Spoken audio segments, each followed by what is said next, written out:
जम्मू कश्मीर के मुख्य सचिव Shri Atal Lullu ji, agriculture production commissioner principal secretary हमारे शैलेंद्र कुमार जी, श्री बलदेव प्रकाश जी, सीजीएम नाबार्ड श्रीधर जी, सभागार में उपस्थित जम्मू कश्मीर प्रशासन के हमारे सभी वरिष्ठ और कनिष्ठ सहयोगी, जम्मू विश्वविद्यालय के कुलपति, स्कीम्स के डायरेक्टर, किसान भाइयों, एंटरप्रेन्योर्स, युवा साथियों तथा जम्मू कश्मीर बैंक के सभी साथी, देवियों, सज्जनों और मित्रों, आज घर घर केसीसी अभियान तथा स्वरोजगार उत्सव के लाखों अभ्यर्थियों को मैं हार्दिक बधाई देना चाहता हूं और ये कहना चाहूँगा कि कुछ उपलब्धियां इतनी बड़ी होती हैं कि उन्हें शब्दों में बयां नहीं किया जा सकता है। समय की कुछ घड़ियां ऐसी होती हैं जो पल भर में ही लाखों जीवन को नई दिशा, नया विस्तार, नई खुशियां, नए सपने और नए हौसले सौंप जाते हैं। आज जिन उपलब्धियों और समय की मैं बात कर रहा हूं, वह सिर्फ लाभार्थियों, उनके परिजनों तक सीमित नहीं है। आज के इस कार्यक्रम का आने वाले भविष्य में पूरे जम्मू कश्मीर और मुझे लगता है कि देश पर भी प्रभाव पड़ने वाला है, ऐसा मैं मानता हूं। पिछले 2 वर्ष, गत वर्ष भी इसी तारीख को 24 जनवरी 2023 को इसी सभागार में स्वरोजगार उत्सव के लिए हम सब उपस्थित हुए थे और पिछले वर्ष 75,000 नौजवानों को अपने एक नए जीवन के शुरुआत का अवसर मिला था। लगभग 1100 करोड़ रुपए की आर्थिक सहायता के साथ जम्मू कश्मीर के युवाओं को स्वरोजगार से केवल जोड़ा नहीं गया था, बल्कि आज मैं उसमें कई लोगों को जानता हूं जिन्होंने खुद नहीं बल्कि कई अन्य लोगों को रोजगार दिया है। ये सिलसिला 2020 से प्रारंभ हुआ था और जब एंटरप्रेन्योरशिप के जरिए युवा सपनों की उड़ान का नया माध्यम निर्मित किया गया और मोटे तौर पर एक आंकड़े के हिसाब से मुझे लगता है कि 6 लाख से ज़्यादा युवाओं की नई जीवन यात्रा ही नहीं शुरू हुई है, बल्कि जम्मू कश्मीर के नवनिर्माण की एक नई दास्तां भी लिखी गई है और एक सुनहरे भविष्य की ओर हम आगे बढ़ रहे हैं। निजी तौर पर मैं मानता हूं कि जम्मू कश्मीर की 3 सबसे बड़ी ताकत है। पहला किसान, दूसरा नौजवान और तीसरी ताकत हमारी बहनें, महिलाएं।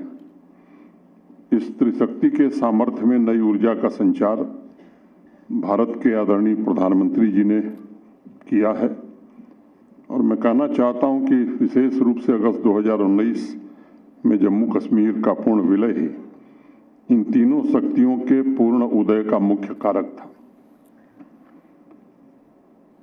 आम लोगों को बहकाने के लिए कुछ लोगों ने अफवाहें जरूर फैलाई कि 370 ने जम्मू कश्मीर का बड़ा फायदा किया था, लेकिन मैं 2-3 बातें आज कहना चाहता हूं। हाँ, फायदा किया था, बिल्कुल फायदा किया था, लेकिन सिर्फ उन चंद लोगों का जो लंबे समय से एक समूह बनाकर के जम्मू कश्मीर के विकास के रथ को लूट रहे थे। 370 ने फायदा जरूर किया है, लेकिन सिर्फ उनका जो एक खास रोड पर रहते थे और बिना किसी कारोबार के, बिना किसी परिश्रम के हर साल करोड़ों रुपए का वारा न्यारा किया करते थे। कई पीढ़ियों से इनके खानदान में किसी ने नौकरी नहीं की, कोई बिजनेस नहीं किया, खेती तक भी नहीं की, लेकिन आलीशान महल ऐसे हैं कि बड़े बड़े व्यवसायी भी देखकर अचंभित हो जाते हैं कि ऐसे महल कितने पैसों से बने। यही नहीं, विदेश में भी संपत्ति है। आज भी त्योहार और नया साल विदेश में मनाने वाले बड़ी संख्या में लोग हैं।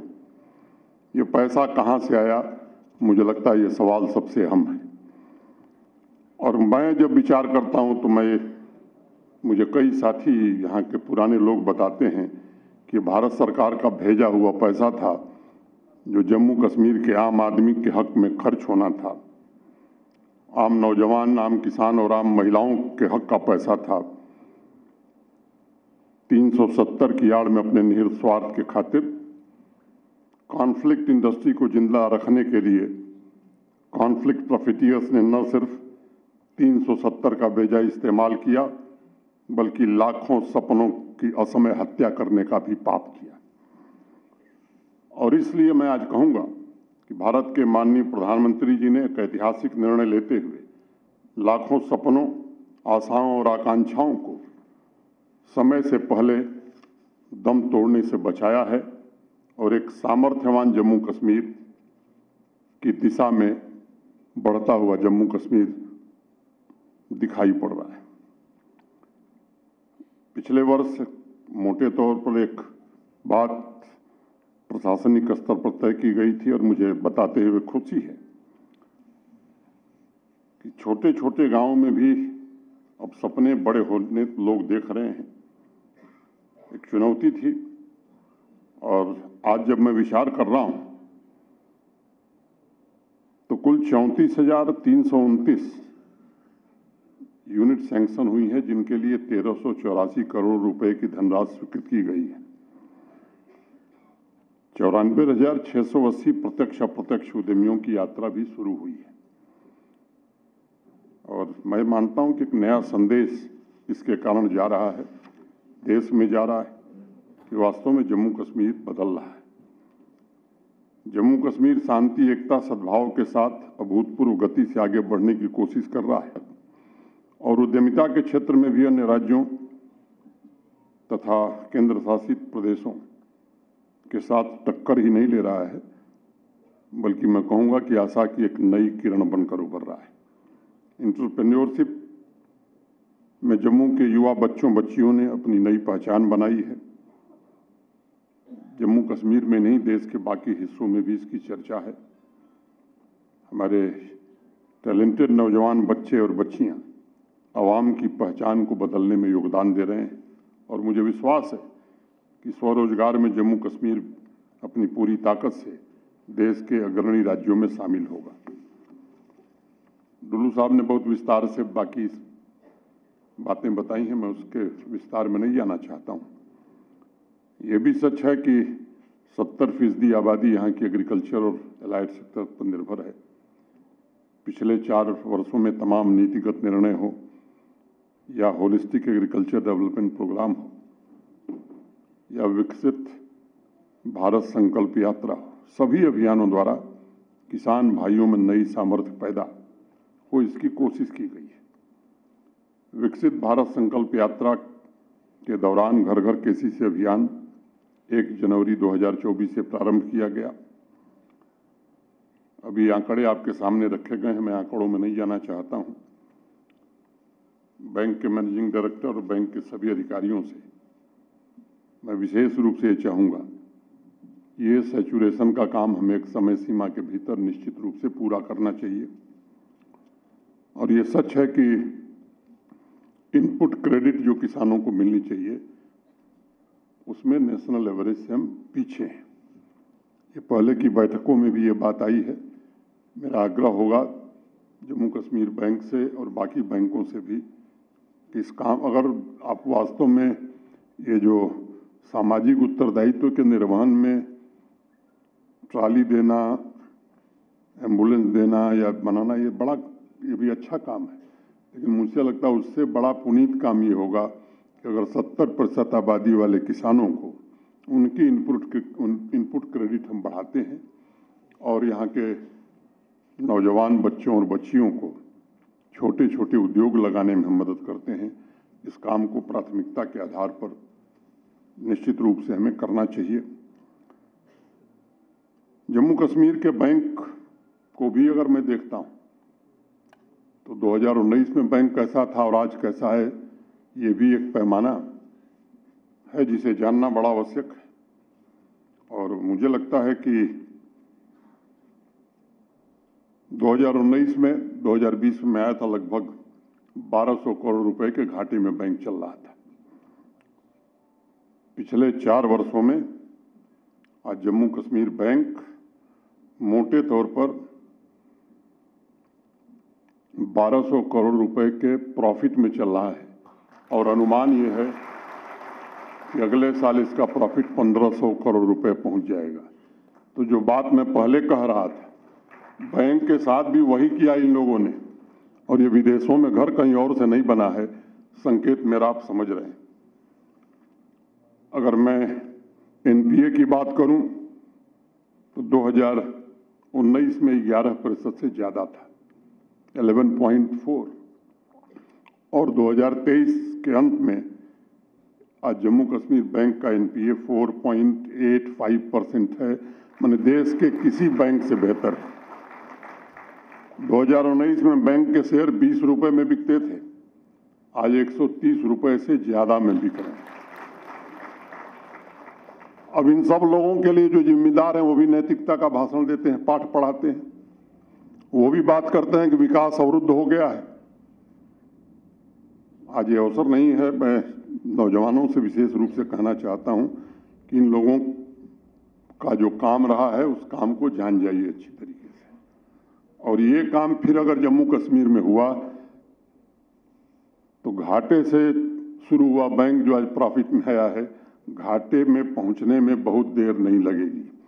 और इसलिए खासतौर से युवा बच्चों और बच्चियों से मैं कहना चाहता हूं कि ये बैंक किसी के बाप का नहीं है, ये जम्मू कश्मीर के आम आदमी का बैंक है, जम्मू कश्मीर की जनता का बैंक है, और जम्मू कश्मीर की जनता के हितों में बैंक काम करे, इसके लिए आपको भी आने वाले दिनों में परिश्रम करना चाहिए। ये मेरा आपसे अनुरोध है।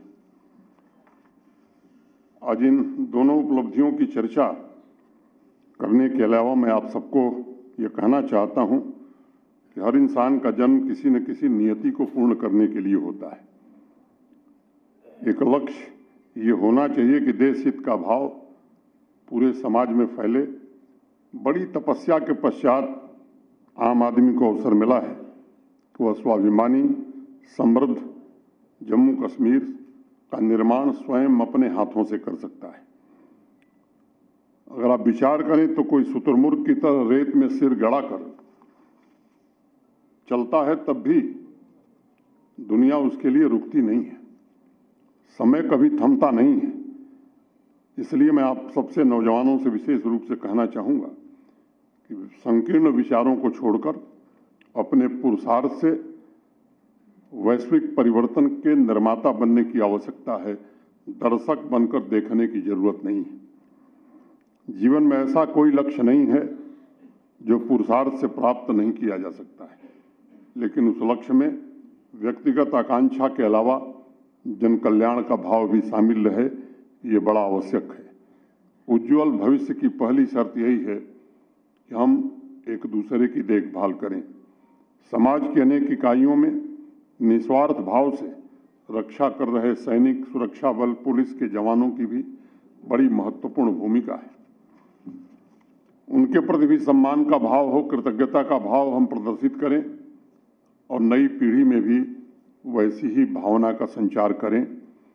युवाओं, प्रबुद्ध वर्गों तथा संसाधन प्रदान करने वाली संस्थाओं को ज्ञान पर आधारित जम्मू कश्मीर की अर्थव्यवस्था को विकसित करने में आने वाले समय में योगदान देना है। और एक संकल्प हमें आज जरूर लेना चाहिए, खासतौर से जम्मू कश्मीर बैंक को, कि एग्रीकल्चर, एलाइड सेक्टर और युवा और युवतियों को सशक्त बनाने के लिए पूरी निष्ठा के साथ हम आने वाले 1 वर्ष काम करेंगे। किसान भाइयों से भी मैं निवेदन करूंगा कि टेक्नोलॉजी के इस्तेमाल को बढ़ाने की ज़रूरत है। छोटे किसानों तक हमारे एग्रीकल्चर और एलाइड लाइन डिपार्टमेंट के अफसर कोशिश कर रहे हैं, छोटे किसानों तक उनकी पहुंच सुलभ हो। अच्छे शासन का अर्थ सिर्फ प्रशासन नहीं है, अच्छा शासन सहभागी शासन होता है, और इसलिए प्रशासन के साथ मिलकर जन भागीदारी से जम्मू कश्मीर के निर्माण में आप सब हाथ बटावें। एक और बैंक से अपेक्षा है, बैक टू विलेज और माई टाउन माई प्राइड के कार्यक्रम में एक प्रशासन ने लक्ष्य निर्धारित किया था कि हर पंचायत से या हर वार्ड से 15 बेरोजगार युवाओं को, वो युवा हों या युवती हों, उन्हें हम चिन्हित करेंगे। आपने जो आंकड़ा दिया है मुझे प्रसन्नता है, लेकिन मेरी अपेक्षा होगी बैंक से कि दोनों सचिव हमारे हैं, उन्हें पूरा आंकड़ा उपलब्ध करा दिया जाए। हर पंचायत में, हर वार्ड में जो हमने चिन्हित किए थे नाम, ये हमारी सर्वोच्च प्राथमिकता है कि उन नामों को जल्दी से जल्दी फाइनेंशियल असिस्टेंस हम दिलाकर सैचुरेट कर सकें। किसानों वाली बात हो गई है। फाइनेंशियल लिटरेसी का एक कोर्स यहाँ चलता है, मिशन यूथ चलाता है, उसमें कई बैंकों ने अपना योगदान दिया है। अभी तक जम्मू कश्मीर बैंक ने योगदान नहीं दिया है, तो तीसरी अपेक्षा मेरी होगी कि जम्मू कश्मीर बैंक इस साल उस काम को करे। एक जो SSRB की परीक्षा में बच्चे बैठ रहे हैं, वो अभी पीछे मुझे मिले थे, उनका कहना था कि साहब जब जम्मू कश्मीर बैंक से हम पैसा जमा कर रहे हैं तो एक बार दो बार नहीं, कई बार हमारा पैसा कट जा रहा है। तो ये जो तकनीकी खामी है, ये बैंक चंद दिनों में दूर करके रिपोर्ट करे, क्योंकि मुझे अभी हाल ही में एक निर्णय करना पड़ा कि जम्मू कश्मीर बैंक के अलावा भी अन्य बैंकों को का ऑप्शन हमने SSRB को दिया है। स्टैंड अप और स्टार्टअप इंडिया में मैं जिलों में गया हूं, अभी जम्मू के जिलों में जाना शुरू करूंगा। जिस जिले में गया इसमें सैचुरेशन नहीं है और वो बैंक के पास ऑप्शन नहीं है, वो मैंडेटरी है, और अगर बैंक मैनेजर ये काम नहीं कर रहा है तो उस पर कार्रवाई होनी चाहिए। और इसलिए मेरी अपेक्षा होगी कि ये इन योजनाओं को जो मैंडेटरी हैं, आप सुनिश्चित करें कि हर ब्रांच ने सैचुरेशन किया है कि नहीं किया है।